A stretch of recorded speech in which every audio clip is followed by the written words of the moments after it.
Hey everyone and welcome to Storytime. My name is Jake and today we are going to be looking at the subreddit r/maliciouscompliance. So sit back, relax and enjoy some satisfying stories.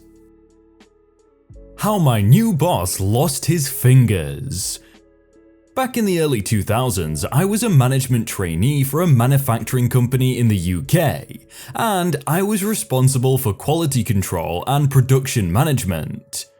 I was 22 years old, keen as punch and ready to change the world. About 11 months into the role, I got a new boss. Let's call him Fred. Fred was also the company's owner's son and was basically a 45-year-old screw-up who had only ever been a dealer/DJ and now stood to inherit the entire company.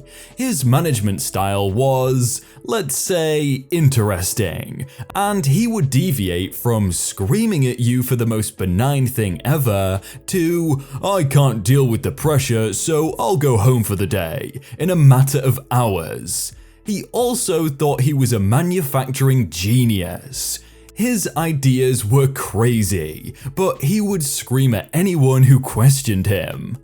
There was a 52-year-old machine operative, let's call him Roy, who has worked on the same machine for over 30 years.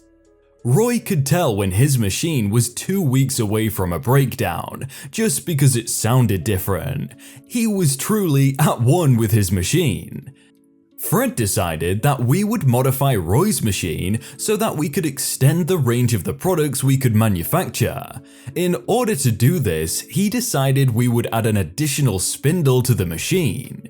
The problem was that each product would finish at a different time, and you would need to remove a product from the machine while the other one was still spinning. Roy protested and said he'd never use it, but Fred went ahead and modified it over the weekend with a subcontractor. On Monday, Roy said, "You must be joking, I'm not using that." Fred said, "You will use it or you'll be looking for a new job tomorrow." Roy said, "It's not safe and I won't use it. If you try to make me, I will report you to the HSE." And then Fred said, "If you report me, I'll make sure you don't find work ever again." So Roy smiled and said, "Okay, fine, I'll load the next job, but you can run it first." Roy loaded on his next job and took 2 steps back. He also looked at me and said, "Stand back." Fred started the machine and all went well, for about 30 seconds. The first job had reached the diameter required and Fred pressed stop. However, he now had to lean over the other job that was still running at 2000 RPM. I didn't see it happen, but I heard an awful scream and then saw blood squirting everywhere. Fred fainted onto the machine, narrowly missing the spindle with his face and greasy long black hair. We pressed the emergency stop and picked him up, and it was then I spotted his fingers in the machine.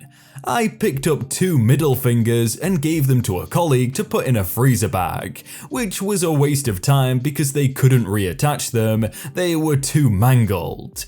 Fred came back to work. Apparently he told his father he wasn't cut out for running the company, and I also left about 6 months later. I saw recently that it was bought out in a management buyout and good old Roy was the operations director. Good for him. I'm sorry, but if a guy who's worked on a single machine for 30 years says, "Don't do that, it's not safe," then you should probably not do that. Don't believe inhalers are needed? Have fun losing your job. So this is actually a story that my mum told me from when she was in 8th grade. She had this art teacher who we'll call Mrs. X, who absolutely hated her.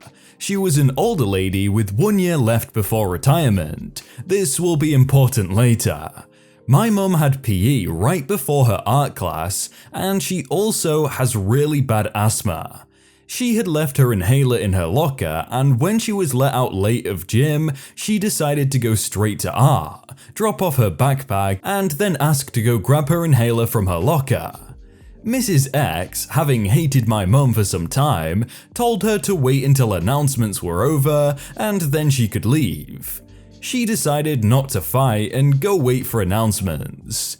My mum's friends were ticked and they knew she had terrible asthma, so they were trying to convince her to just leave the classroom because Mrs. X didn't deserve her attention, being the witch she was. My mum said no and waited patiently until she was allowed to leave. Once the announcements were over, she went to Mrs. X, asking if she could finally leave. Her response was, "Well, if you had enough oxygen to sit there and talk to your friends rather than listening, then I don't think you need your inhaler." At this point, my mum is wheezing and had started to get a headache from not being able to breathe. But again, she listens to her teacher, not wanting to get further on her bad side, and waits for class to end before she can go grab her inhaler. Her friends continue telling her to just leave, since she isn't doing any work anyway, but she tells them to just wait, knowing full well how her body reacts to asthma attacks. At the end of class, her friends booked it with my mum's locker combination to grab her inhaler, because my mum was in no shape to run. However, when they finally brought it to her, she couldn't take in enough air for the inhaler to be of any help. Her friends rushed her to the nurse's office, where they told her about Mrs. X and how my mum couldn't breathe. The nurse ended up having to call an ambulance. My mum was rushed to the hospital, admitted into the ICU, almost had to get intubated, and was there for 10 days. Her parents were furious, and my grandfather was ready to sue the entire state. The school, knowing that Mrs. X was only a year away from retirement, and not wanting to take away any of the benefits she'd earned from staying, ended up striking a deal with my grandparents. My mum no longer had to take art, even though it was a required class for 8th grade, so she aided for the counselors that period. The school district was also in charge of paying for my mum's medical bills. My grandparents wanted her to lose her job but agreed to the terms. But the story doesn't end there.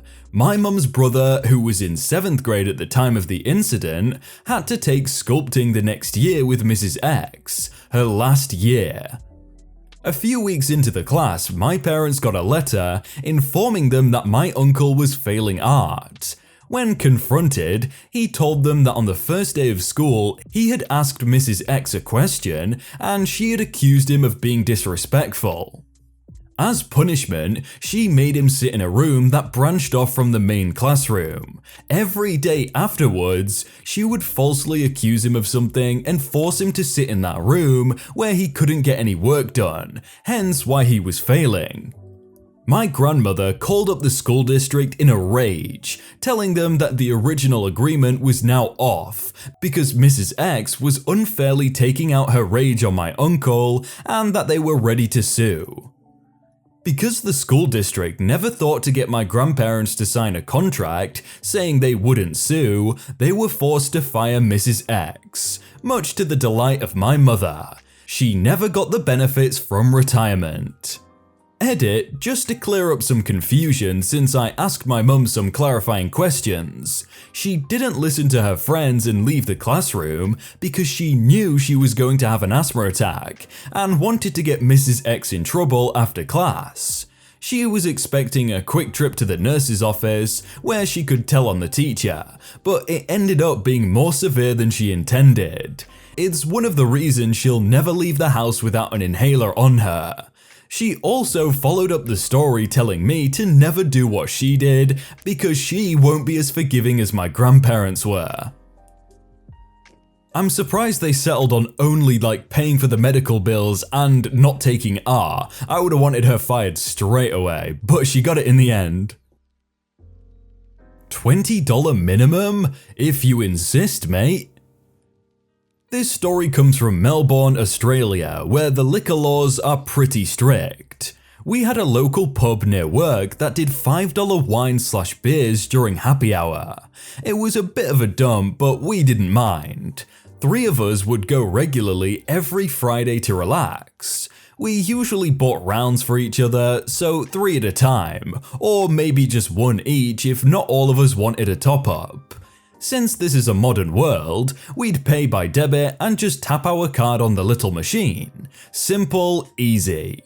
One week, I get to the pub before the others, so I went to order a wine for myself and reserve a nice table in the sun.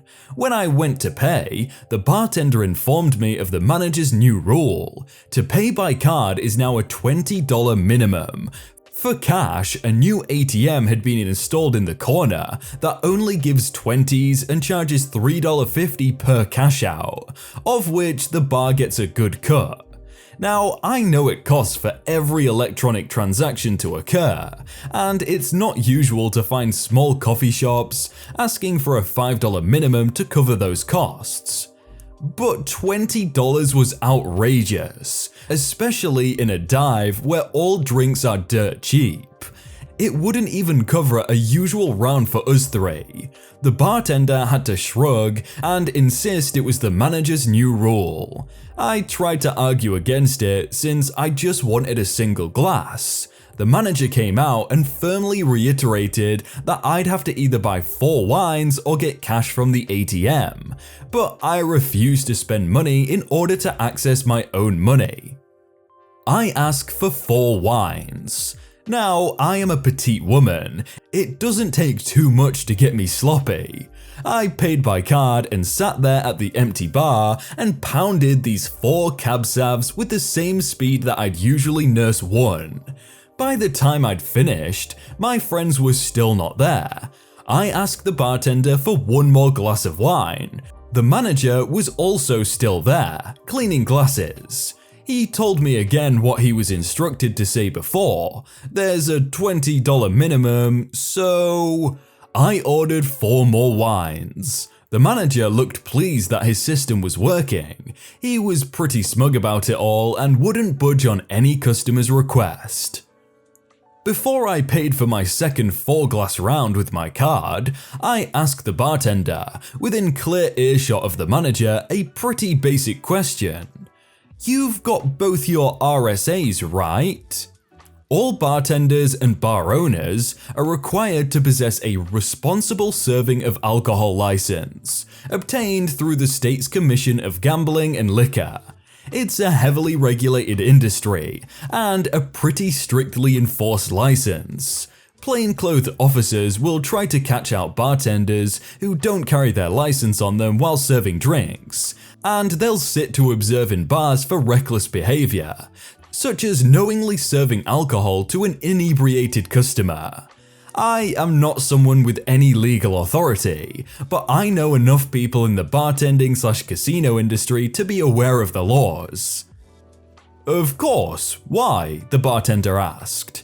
He probably expected me to pull out a badge, but I am just a customer who wanted a glass of wine.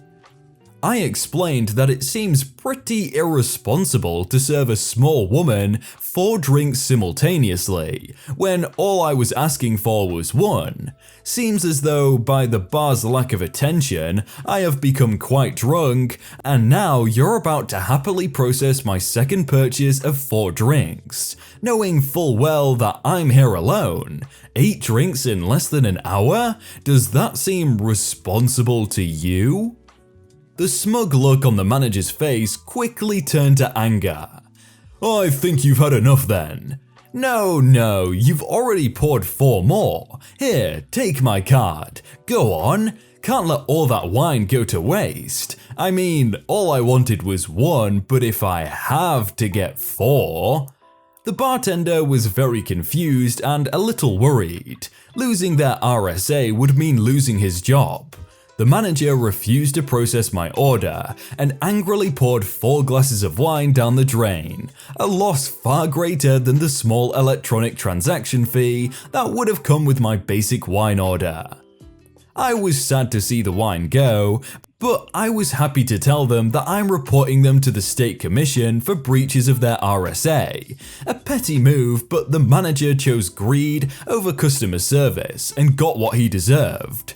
I actually downloaded the complaint form online and began filling it out there at the bar, all while my body was now feeling the full force of 4 smashed wines. I was giggling while doing it and slurring my words while asking for the manager's name and today's date. The bartender was very apologetic, and knowing none of it was his fault, I happily kept him off the form. By the time my friends arrived, I was pretty drunk. After telling my story, we decided to go somewhere else, and we definitely never went back. I don't know what came of the complaint exactly, likely a big fine, but the place shut down about 6 weeks later and became a brunch cafe. Seems like they lost all their regulars to a $20 minimum rule. I can definitely see why a place would want to put like a minimum, because it's like a 30-cent transaction fee every time, but a $20 fee on every round is just absurd. Hey everyone, I hope you all had a really good day and that you enjoyed that video. If you want to check out some other videos, then click on screen right now or check out the playlist down below. If you enjoyed that video, then please do leave a like. And if you want to submit your own stories, then you can do so by joining the Discord in the top link in the description. But thank you so much for watching, and I will see you very soon.